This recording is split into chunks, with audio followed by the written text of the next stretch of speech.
ചില വീടുകളിൽ നമ്മൾ കയറി ചെല്ലുമ്പോൾ കാണാറുണ്ട്, ഡോറിന്റെ മുൻപിൽ എഴുതി വെച്ചിട്ടുണ്ടാവും, ഗുരുവായൂരപ്പൻ ഈ വീടിന്റെ ഐശ്വര്യം, യേശുദേവൻ ഈ വീടിന്റെ ഐശ്വര്യം എന്നൊക്കെ. പക്ഷെ ഞങ്ങളുടെ വീടിനെ സംബന്ധിച്ച് ഞങ്ങളുടെ വീട്ടിലുള്ള സ്ത്രീകളാണ് ഞങ്ങളുടെ വീടിന്റെ ഐശ്വര്യം. ഞങ്ങളുടെ ജീവിതത്തിൽ ഉണ്ടായിട്ടുള്ള എല്ലാ അഭിവൃദ്ധികൾക്കും കാരണം, ഏറ്റവും അടിസ്ഥാനപരമായിട്ടുള്ള കാരണമായിട്ട് ഞങ്ങൾ വിശ്വസിക്കുന്നത്, ഞങ്ങളുടെ അമ്മ കണ്ടിട്ടുള്ള സ്വപ്നങ്ങളും അമ്മയുടെ ജീവിതത്തിലുള്ള കഷ്ടപ്പാടുകളും ഞങ്ങൾ നന്നായിട്ട് കാണണം, നന്നായിട്ട് ജീവിക്കണം എന്നുള്ള അമ്മയുടെ മനസ്സിലുള്ള തീവ്രമായിട്ടുള്ള ആഗ്രഹമൊക്കെയാണ്. ആ ആഗ്രഹത്തിന്റെ ഒരു സഫലീകരണത്തിന്റെ ഭാഗം കൂടിയാണ് ഞങ്ങളുടെ ജീവിതത്തിൽ വന്നു ചേർന്നിട്ടുള്ള നേട്ടങ്ങളൊക്കെ. വളരെ പരിമിതമായ ചെറിയൊരു വീട്ടിൽ നിന്ന് ജീവിതം ആരംഭിച്ച് പിന്നീട് 2004 ഞങ്ങളെല്ലാം കൂടി ഒരു വീട് സ്വന്തമായിട്ട് ഉണ്ടാക്കി. അതിനുശേഷം 2014 ഞാൻ എൻ്റെ വീട്ടിലേക്ക് താമസം മാറി. 2018 എൻ്റെ താഴെയുള്ള അനിയൻ വീട് പണിത് അതിനകത്തേക്കും താമസം മാറി. 20 വർഷക്കാലം കൊണ്ടാണ് ഞങ്ങളുടെ ജീവിതത്തിലുള്ള ഈ ഒരു പ്രോഗ്രസ്സും ഈ ഒരു ചേഞ്ചൊക്കെ വന്നിട്ടുള്ളത്. ഇതിൻ്റെയൊക്കെ അടിസ്ഥാനപരമായിട്ടുള്ള കാരണമായിട്ട് ഇന്നും ഞങ്ങൾ മനസ്സിൽ കരുതുന്നത് ഞങ്ങളുടെ അമ്മയുടെ കഷ്ടപ്പാടും സ്വപ്നവും അമ്മ കണ്ടിട്ടുള്ള വലിയ വലിയ സ്വപ്നങ്ങളും ആഗ്രഹങ്ങളൊക്കെ തന്നെയാണ്.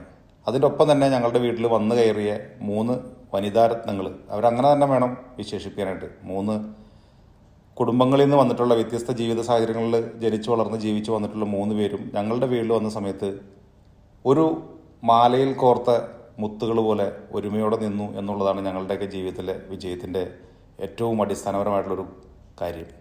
ഞങ്ങളുടെ വീടിൻ്റെ ഐശ്വര്യമായ സ്ത്രീകളുടെ സ്നേഹവും ഒരുമയും എന്നെന്നും ഒരേപോലെ നിലനിർത്തി കൊണ്ടുപോകാനായിട്ട് ഞങ്ങളാൽ കഴിയുന്ന എല്ലാ പിന്തുണയും ഞങ്ങളവർക്ക് നൽകാറുണ്ട് എന്നുള്ളതും വളരെ പ്രധാനപ്പെട്ട ഒരു കാര്യമാണ്.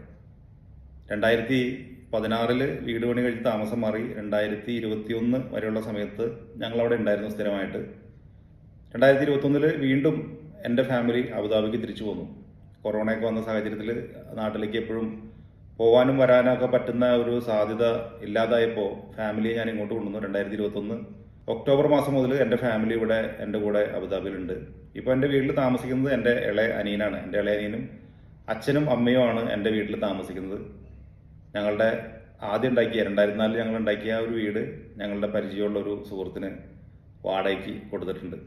ഒരു ചെറിയ വീട്ടിൽ ജനിച്ചു വളർന്ന് വീടെന്ന വലിയ സ്വപ്നമാണ് വീടെന്നുള്ളത്. ആ വലിയ സ്വപ്നം കണ്ട് ഞാൻ ഉണ്ടാക്കിയെടുത്ത എൻ്റെ വീടാണ് ഇപ്പോൾ ഞങ്ങളുടെ തറവാട്. എന്ത് വിശേഷങ്ങളുണ്ടെന്നുണ്ടെങ്കിലും ഞങ്ങൾ ഒരുമിച്ച് ചേരുന്നത് അവിടെയാണ്. അച്ഛനും അമ്മയും അനിയന്മാരും അനിയന്മാരുടെ ഭാര്യമാരുടെ ഫാമിലി, അങ്ങനെ എല്ലാവരും ഞങ്ങളുടെ ഫ്രണ്ട്സൊക്കെ ആയാലും എന്ത് പരിപാടികൾക്കും എന്ത് വിശേഷങ്ങൾക്കും ഒരുമിച്ച് ചേരുന്നതും ഞങ്ങൾ ആഘോഷമാക്കുന്നതും ഇപ്പോൾ എൻ്റെ വീട്ടിലാണ്. ആ വീടാണ് ഞങ്ങളുടെ തറവാട് വീട് എന്നൊക്കെ നമ്മൾ പറയില്ല നാട്ടിൻപുറത്ത്, അങ്ങനെ ഒരു തറവാട് വീട് പോലെ നാട്ടിലുള്ളത്. ജൂൺ 25-ാം തീയതി നാട്ടിൽ പോകാനുള്ള തയ്യാറെടുപ്പാണ്. വീണ്ടും എല്ലാവരെയും കാണാനും എല്ലാവരോടൊപ്പം കൂടാനും ആഘോഷിക്കാനൊക്കെയുള്ള ആ ഒരു അവസരം വന്നു ചേരുന്നതിൻ്റെ എക്സൈറ്റ്മെൻറ്റിലാണ് ഞങ്ങളുള്ളത്. ഏറ്റവും കൂടുതൽ എക്സൈറ്റ്മെൻ്റ് ഉള്ളത് നീതുവിനും കുട്ടികൾക്കുമാണ്. അവർ നാട്ടിൽ പോയിട്ട് വന്നിട്ട് ഏതാണ്ട് 10-11 മാസത്തോളം ആയി. ഞാൻ അതിനിടയിൽ 2-3 തവണ നാട്ടിൽ പോയിരുന്നു മറ്റു ചില അത്യാവശ്യങ്ങളുള്ളതുകൊണ്ട്. അപ്പോൾ വീണ്ടും നാട്ടിൽ ചെന്ന് ഞങ്ങളുടെ വീട്ടിലേക്ക് തിരിച്ചു ചെല്ലാനും വീട്ടിലുള്ള എല്ലാ ആളുകളെയും നാട്ടിലുള്ള സുഹൃത്തുക്കളെയും എല്ലാവരെയും വീണ്ടും കാണാനുള്ള എക്സൈറ്റ്മെൻറ്റിലാണ്. നാട്ടിലെത്തിയിട്ട് ഒരുപാട് വിശേഷങ്ങളും കഥകളും പറയാനുണ്ട്. കഥ തുടരും.